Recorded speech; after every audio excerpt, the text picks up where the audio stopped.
যে প্রথম অ্যালবামটা ছিল রকেটটা শুনে আমি লিখেছিলাম, আমার তখন মানে কবে শুরু করেছি লেখা 1996 সালে। তিনি ঠিক বলছিলেন, আশাওয়ার্ডে মহাদি তখন ছিলেন। মহাদির ভীষণ ভালো লেগেছিল, রকেটটা ভীষণ ভালো কম্পোজিশন বানিয়েছিলেন। তো 8টা গান ছিল মনে হয়, তখন তো ক্যাসেটের জন্য 8টা গান ছিল করেছিলাম। এবং তারপরে তো শিল্পাদির কথা অনেকবার হয়েছে, শিল্পাদি বম্বেতে আছে, রকেটটা অনেকবার বলেছে, কিন্তু সেভাবে গান করা হয়নি। এইবারে রকেটটা আমাকে ফোন করে বললো, উৎপল একটা গান করবো, দুর্গা পুজোর গান। এই গাইবে শিল্পাদি। আমরা কোন শিল্পাদি? সেই শিল্পাদি। হ্যাঁ, প্রথমেই এই কথাটা আমি বলেছিলাম। মানে আমি বলছি 96-এর কথা বলছি। ওনার কম্পোজিশনে ইন্ডিয়ান আর ওয়েস্টার্ন একটু মিক্সচার পাই। আর এত ভালো গিটার, ওনার গিটারটা এত ভালো লাগে আমার। মনে হচ্ছে ওই গিটারটার জন্যই ওই গান, আমি ওই টাইপের গান ভালোবাসি বেশি। একটু ওয়েস্টার্ন মিক্স, একটু জমাটিয়া, একটু ওই টাইপের। ওয়েস্টার্ন শিখেছো? হ্যাঁ, ওয়েস্টার্ন শিখেছি। তো আমি সেই খুব ভালোবাসি ওই টাইপের। আমি টিপিক্যাল বেঙ্গলি যদি ক্লাসিক্যাল শিখেছি, কিন্তু আমি ফোক আর এই ওয়েস্টার্ন ভাষার গানগুলো বেশি ভালো লাগে। হ্যাঁ, সেরকম টাইপেরই আমি কম্পোজিশন করেছিলাম, এটা আপনারা শুনেই বলবেন।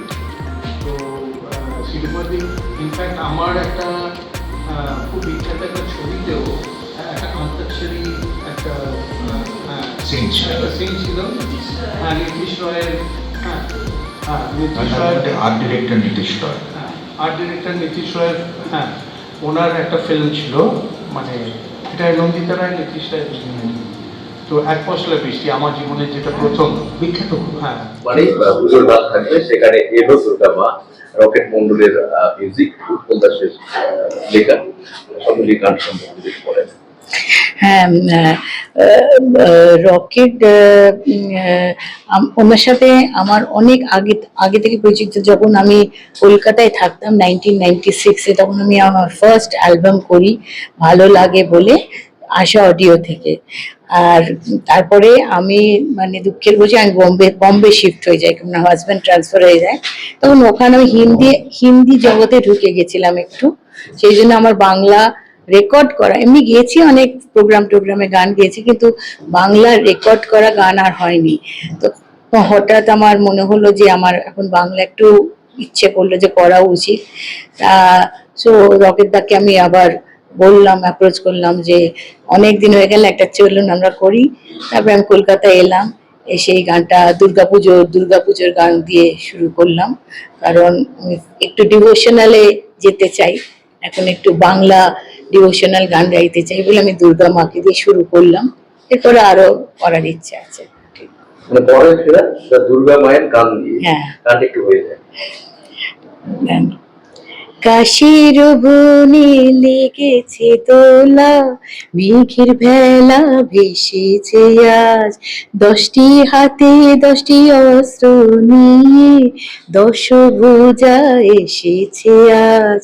আলপনা দাও, কাঁসর বাজাও, থেকো না দূরে আর।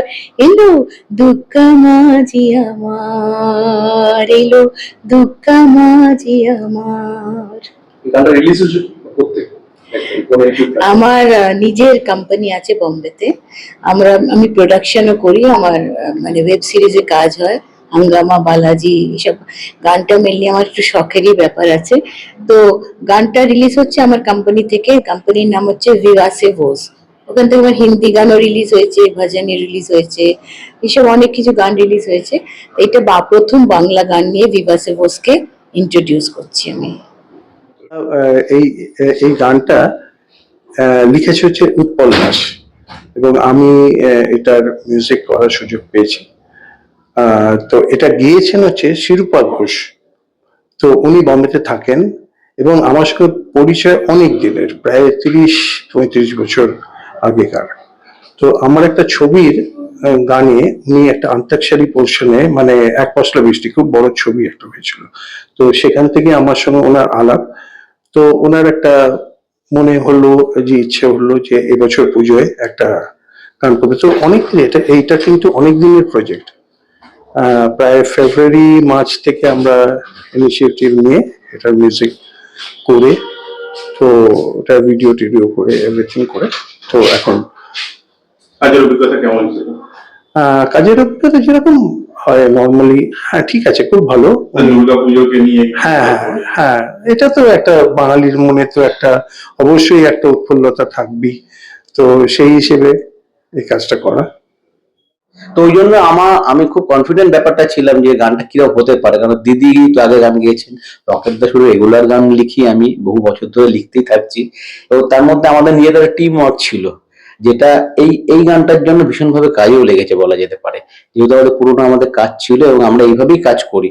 রকেট দা সুর পাঠালেন, সুরের উপর লিখলাম, রকেট দা যেখানে যেখানে ভালো লাগছে না বা অ্যাকচুয়ালি কি হয় না, এখন তো গান তো প্রচুর আসে, যেহেতু তার মধ্যে একটু অন্যরকম করতে হয় কিছু কিছু লাইন বা কিছু কিছু ক্যাচ লাইন, তো সেই হিসেবে গানটা তৈরি করা হয়েছে।